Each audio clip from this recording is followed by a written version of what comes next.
أعوذ بالله من الشيطان الرجيم بسم الله الرحمن الرحيم رب اشرح لي صدري ويسر لي أمري واحلل عقدة من لساني يفقهوا قولي.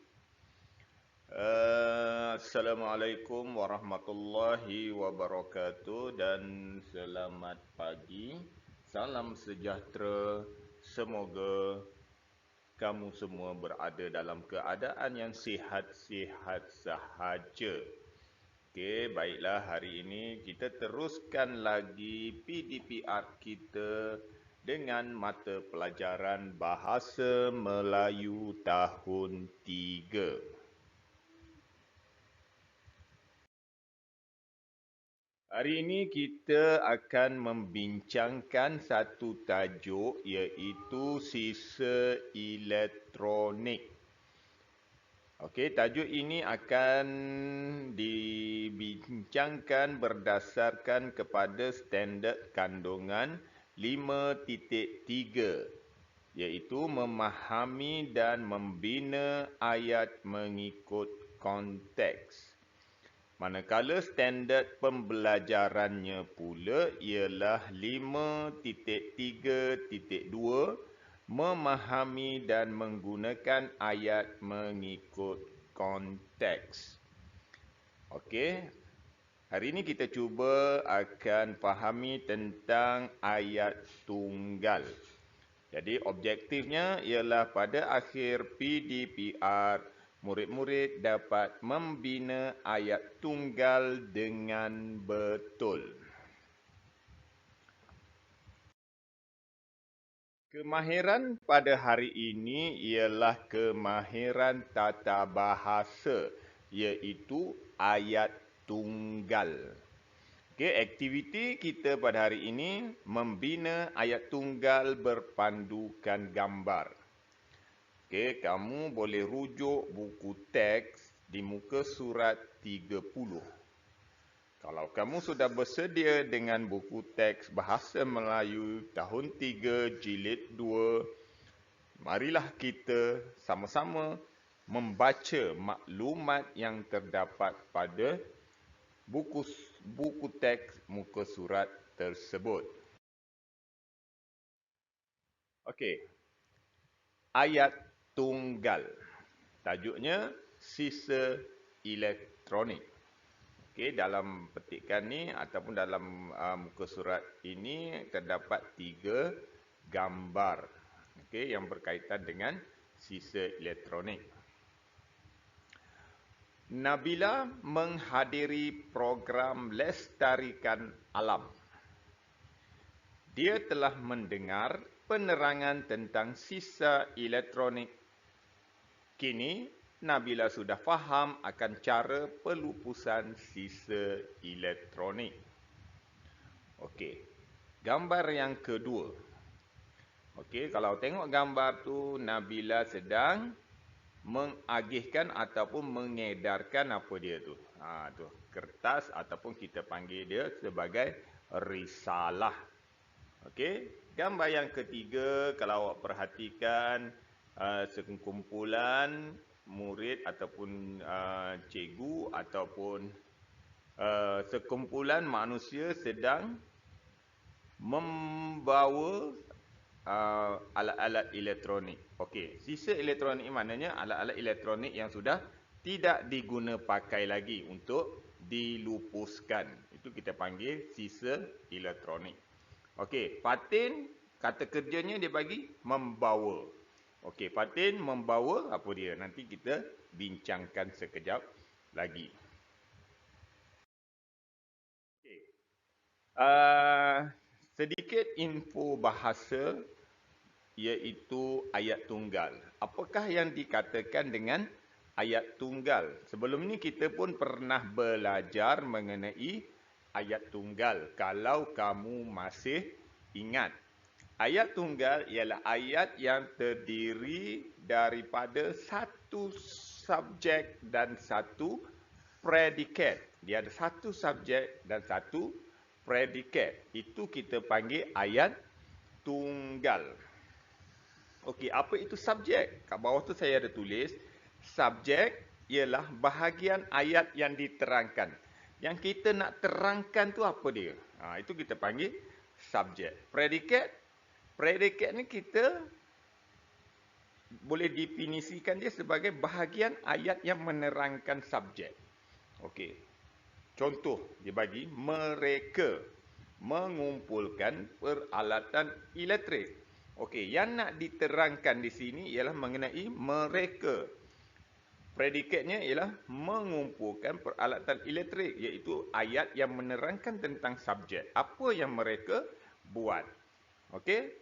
Ataupun dalam kata lain, subjek terdiri daripada kata nama dan predikat ialah cerita kepada subjek tadi. Contoh yang kedua saya ambil. Cikgu hadis. Cikgu hadis ni ialah bahagian ayat yang nak diterangkan. Cikgu hadis, guru mata pelajaran bahasa Melayu. Okey. Guru mata pelajaran bahasa Melayu ni ialah ayat yang menerangkan tentang subjek. Subjek itu ialah cikgu hadis.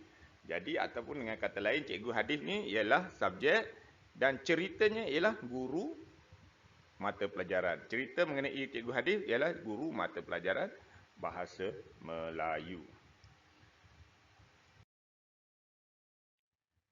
Okey, kita tengok balik petikan. Yang di sini saya bantu kamu semua untuk membina ayat. Okey. Kita tengok gambar yang pertama, keseluruhan berwarna biru itu ialah ayat tunggal. Tapi saya dah pindahkan ke sebelah, saya merahkan. Yang merah itu ialah subjek. Yang biru ialah predikat. Jadi Nabila berwarna merah iaitu subjek. Menghadiri program lestarikan alam itu predikat. Gambar yang kedua, Nabila. Dia dah bagi Nabila, lepas tu tempat kosong. Jadi saya bantu awak untuk mendapatkan jawapan. Nabila mengedarkan risalah program lestarikan alam kepada kawan-kawannya. Okey, yang tiga, Fatin. Kata kerja yang dia beri ialah membawa. Jadi awak tulis, Fatin membawa bahan sisa elektronik ke sekolah. Jadi yang berwarna biru itu ialah predikat. Baiklah, kita cuba tengok tugasan yang perlu awak buat. Tugasan ini saya ambil daripada buku latihan aktiviti muka surat 34.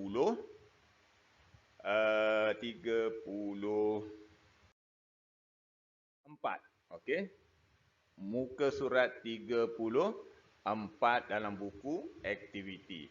Okey, saya suka bagikan satu formula untuk awak lebih mudah nak bina ayat tunggal. Okey. Ada nampak tu? Saya tulis subjek S huruf merah, lepas tu kata kerja K huruf kuning, objek O huruf biru, warna biru, dan P penerangan berwarna ungu. Okey. Dalam ayat tu yang pertama subjek awak tulis. Okey, contoh saya tulis warna merah. Ayat yang pertama, Puan Zaleha mencuci cermin dengan, okey, dia suruh awak tuliskan ataupun lengkapkan ayat tersebut. Okey, subjek S, skop ya, kita guna skop. Ringkasannya ialah skop. Okey, S, Puan Zaleha. Kata kerja ialah mencuci. Objeknya apa? Objeknya ialah cermin. Okey, penerangan kepada ayat tu ialah dengan kain terpakai. Okey, yang kedua awak boleh buat kedua, ketiga dan kedua, tiga, empat dan lima. Jadi empat awak siapkan, satu saya dah bagi. Okey, yang kedua dia tulis itu menggunakan semula. Jadi awak kena gunakan ayat yang diberi. Contoh Encik Ismail, okey. Apa dia? Kata kerja. Okey, lepas Encik Ismail itu subjek, lepas subjek kena kata kerja. Kata kerja ialah menggunakan semula. Apa dia gunakan semula? Botol plastik. Okey. Supaya kalau nak sambung boleh, kalau tak nak sambung cukup sekadar itu pun tak apa. Encik Ismail menggunakan semula botol plastik. Okey. Yang ketiga, menggunakan beg mesra alam. Okey, subjek nama orang tu. Siapa nama orang tu? Katalah Puan Azizah. Okey, menggunakan kata kerja, menggunakan. Objeknya apa? Beg mesra alam. Penerangan kenapa dia guna beg tu. Okey, nanti awak sambung sendiri sampailah nombor 5. Okey, jawab dalam buku latihan aktiviti. Itu saja untuk kali ini. Semoga kamu semua dapat menjawab dan dapat memahami PDPR kita pada hari ini. Sekian. Wabillahi taufiq wa hidayah. Wassalamualaikum warahmatullahi wabarakatuh.